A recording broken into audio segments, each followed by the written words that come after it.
Para sahabat, kita biasa mengenal ada dua istilah tentang uang, ada uang negara dan uang rakyat. Ini apa sih sebenarnya perbedaannya atau sebenarnya nggak berbeda juga. Kalau kita bicara konstitusi ya ada 100 kata kunci negara dan ada 100 kata kunci rakyat. Artinya ya kita ini sebenarnya menganut konsep negara rakyat. Karena ya negara ini dibuat karena ada rakyat dan negara ini dibuat untuk rakyat. Bukan untuk negara, meskipun dalam perjalanannya dari waktu ke waktu yang negara ini kan untuk negara. State qua state itu. Ya sampai sekarang, meskipun juga ada kritik. Sebenarnya ya nggak ada negara dalam arti yang sebenarnya. Yang ada adalah para aparat negara yang memanfaatkan negara. Sehingga yang dapat pensiun itu ya hanya pensiunan aparat negara. Petani itu diades orang lain. Jadi mereka itu bukan sebagai bagian dari negara, sehingga nggak dapat pensiun. Ya, baru belakangan ini beberapa tahun terakhir petani itu dapat ini ya, kecuali yang disantuni oleh negara dapat BPJS. Ya, itu pun masih banyak yang belum dapat. Nah, kembali ke ini ya, nanti kan kaitannya dengan BPJS soal uang negara sama uang rakyat. Uang rakyat itu disukai oleh politisi, oleh aktivis, oleh kaum populis. Ya, kalau orang ngomong uang rakyat itu begitu bertenaga, itu konsep politik, konsep ideologis. Mereka kritis terhadap teknokrasi, terhadap birokrasi. Untuk mengingatkan semua orang bahwa uang ini uang rakyat. Uang rakyat itu artinya sebenarnya demokrasi uang, ya, berasal dari rakyat, oleh rakyat, dan untuk rakyat. Meskipun ini lalu jadi normatif. Pada kenyataannya kan itu hanya untuk alarm, untuk mengingatkan para penyelenggara negara bahwa ini uang ini berasal dari rakyat. Dan dalam praktek memang bukan oleh rakyat. Nah, kecuali yang untuk rakyat ya. Ini sering ini kaum populis ini uang ini harus kita manfaatkan untuk rakyat. Harus tepat sasaran. Gitu ya, tepat sasaran ya istilahnya ya. Itu namanya optimalisasi. Nanti saya akan bahas di kesempatan lain. Nah, kalau uang negara itu disukai tentu oleh birokrat, oleh teknokrat, akademisi ya. Kalau akademisi ini karena ilmu ilmiah lalu menghindari kata rakyat, kata politik, kata kekuasaan. Padahal ya mereka itu kekuasaan juga. Birokrasi, teknokrasi, akademisi itu juga kekuasaan juga.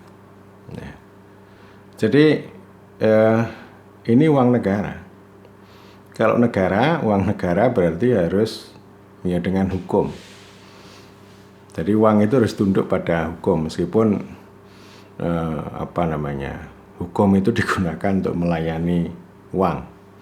Hukum bukan untuk melayani warga negara, tetapi melayani uang. Jadi uang ini harus mengalir ya sedemikian rupa, mulai dari perencanaan, penganggaran, kemudian pengelolaan, penatausahaan, pelaporan. Pokoknya nalar-nalar hukum, administrasi, manajemen ini yang paling dominan. Sehingga ini menghindari kata rakyat, kata politik itu dihindari. Politik anggaran itu nggak disukai oleh para penganut mazhab uang negara. Pada satu kesempatan ya, itu ada seorang kepala desa menyampaikan aspirasi. Ini laporannya rumit sekali, ya, berat laporan dana desa ini, segini. Dan kami merasa ini tidak berguna. Ya. Lalu seorang pejabat yang ditanya itu mengatakan begini, loh kan dulu para kepala desa yang minta dana desa. Ya itu konsekuensinya kalau Anda menerima uang negara. Dana desa itu uang negara. Konsekuensinya Anda harus tertib Ya. Harus rumit administrasinya, ya begitu laporannya begitu. Kalau nggak mau repot, ya jangan minta dana desa dong.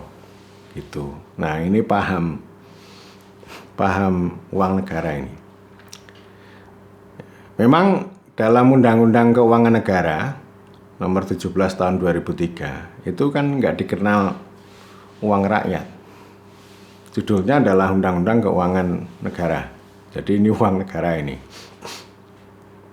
Negara itu untuk siapa kan belum tentu untuk rakyat. Tetapi di dalam undang-undang itu juga ada satu penegasan bahwa uang itu ya termasuk hajat hidup orang banyak. Itu konsep politik yang dimanfaatkan sebesar-besarnya untuk kemakmuran rakyat. Jadi ini dimensi untuk rakyat. Jadi sebenarnya paling tidak sambungannya begini.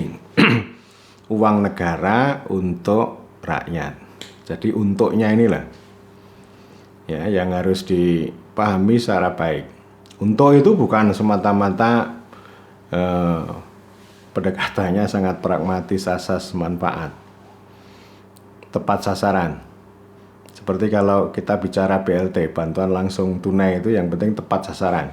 Bantuan-bantuan sosial, subsidi dan sebagainya itu tetap tepat sasaran. Ya ini memang mencerminkan negara paternalistik.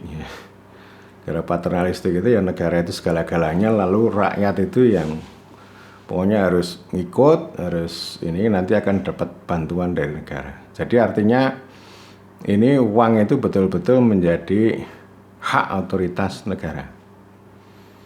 Jadi rakyat itu nanti akan dapat bantuan, ya. Ini bukan, meskipun ada kata untuk sebesar-besarnya kemakmuran rakyat, tapi bukan berarti rakyat itu punya akses yang memadai untuk mengontrol sekaligus juga untuk empowering, ya, memberdayakan kuasa rakyat. Ya kalau kita bicara rakyat nanti ujung-ujungnya ya BLT, kredit usaha rakyat, ekonomi rakyat, pokoknya yang kecil-kecil itu. Lalu yang gede untuk orang lain, bukan untuk rakyat. Ya, jadi ini maksud saya ini sebenarnya salah kaprah juga. Istilah uang rakyat sendiri juga salah kaprah. Ini kan ya ideologis saja, normatif. Paling banter ya populis. Tapi sebenarnya ini belum terwujud dengan baik. Meskipun para pihak itu suka bicara tentang uang rakyat. Bukan berarti saya meremehkan capaian-capaian kinerja pemerintah, ya bukan. Infrastruktur bagus. Jalan tol ya paling enggak ya. Tapi kalau di kampung saya, di kabupaten saya ya remuk terus tuh. Tapi maksud saya adalah bagaimana uang itu bisa empowering terhadap aset dan akses rakyat. Ya aset itu kalau memang nggak punya tanah, nggak punya kepinteran, ya paling tidak lapangan pekerjaan. Karena kalau rakyat bisa bekerja itu yang layak tentu, maka dia akan mempunyai aset, entah itu rumah dan lain-lain. Itu salah satu caranya ya dengan aset. Ya termasuk akses ya, mengakses lapangan pekerjaan dan sebagainya, ya. Dan itu berasal dari kosakata mencerdaskan kehidupan bangsa. Ya memang sudah benar lah kalau konstitusi mengatakan 20% APBN itu untuk pendidikan, ya. Tapi kan pendidikan kita juga terus-menerus ya tidak sempurna, darurat terus. Ganti menteri ya gantilah, ganti tembung, ganti kalimat. Jadi ada patahan-patahan sejarah yang masih jauh dari impian mencerdaskan kehidupan bangsa. Jadi itu satu paralel itu. Mencerdaskan kehidupan bangsa, memakmurkan rakyat itu satu paralel. Satu tarikan nafas. Jadi uang itu dimanfaatkan ke sana. Nah, tapi yang terjadi di kita karena teknokrasi, birokrasi tadi, akademisi itu satu paket. Itu hal-hal yang besar itu direduksi menjadi hal yang kecil. Lalu hal yang kecil itu diteknikalisasi secara rumit. Yang bolak-balik saya kasih contoh, ini adil, makmur, sejahtera. Ini kan besar ini. Lalu direduksi menjadi kecil sebagai penanggulangan kemiskinan. Nah, dari penanggulangan kemiskinan ini ada populismenya. Penanggulangan kemiskinan ini untuk rakyat tadi. Ini penanggulangan kemiskinan ini loh. Nah, penanggulangan kemiskinan itu lalu mengalami teknikalisasi, teknokratisasi secara rumit.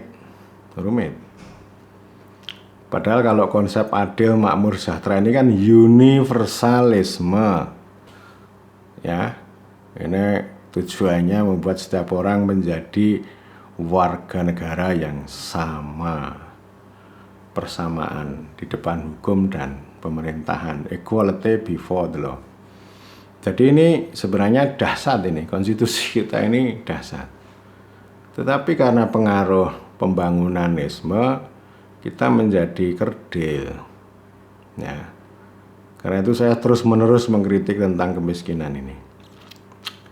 Jadi lalu kemiskinan ini apa-apa menjadi detail. Sama juga dengan kecerdasan bangsa ini. Jadi hal yang besar gitu, ini besar ini. Lalu direduksi menjadi pendidikan. Entah itu kampus merdeka kayak, atau kurikulum berbasis kompetensi kayak, atau pokoknya kalau suka berbasis itu, nah itulah yang sebenarnya mereduksi. Jadi kecerdasan itu direduksi menjadi kuliah ya, kuliah kampus merdeka, kuliah gitu ya. Nah, dari sana kemudian dibikin rumit. Saya suka sebenarnya kampus merdeka itu, karena kemerdekaan sama kecerdasan ini sebenarnya satu paket. Satu tarikan nafas nih. Tetapi ya di teknokrasinya dahsyat. Misalnya ya mahasiswa itu jangan belajar di prodinya sendiri misalnya. Jangan hanya di kampusnya sendiri tapi keluar. Tapi ada birokrasinya, nanti diciptakan proposal, bantuan program ya. Pokoknya berkatanya pakai program. Padahal kalau dulu ya itu sudah biasa. Zaman saya dulu saya kuliah di pemerintahan ya secara formal, tapi saya bisa kuliah di sosiologi, bisa kuliah di hubungan internasional. Begitu. Dan nggak usah pakai SKS. Yang penting saya dapat insight, dapat pengetahuannya. Ya, jadi itu secara prinsip kita masih sangat jauh. Apa yang disebut dengan uang rakyat itu penting untuk mengingatkan konsepsi uang negara. Ya. Jadi uang negara itu sekali lagi untuk rakyat, tapi untuk rakyatnya itu direduksi tadi. Mulai dari konsep mencerdaskan kehidupan bangsa sampai memakmurkan rakyat. Itu aja. Jadi kalau saya lari kemana-mana tadi soal kuliah itu memang karena kalau kita ngomong untuk rakyat itu yaitu mulai dari kecerdasan sampai kemakmuran kesejahteraan. Ya, jadi wujudnya ya akhirnya kita bebannya berat sekali negara ini. Jadi rakyat menerima korban, negara dapat beban. Ini kan harus diurai nih. Korban apa ya? Korban penanggulangan kemiskinan, korban pembangunan, korban macam-macam dia. Ya negara dapat beban. Ya kalau utang dengan berbagai alasan ya silakan lah, utang aja nggak apa-apa gitu. Tapi itu memang dari dulu begitu. Dulu ada banyak kritik. Orde Baru itu dulu tidak memulai dengan pajak. Tapi yang dilakukan untuk memperoleh pendapatan negara itu dengan cara eksploitasi sumber daya alam, menggadekan tambang, menggadekan migas dan sebagainya, dan utang luar negeri.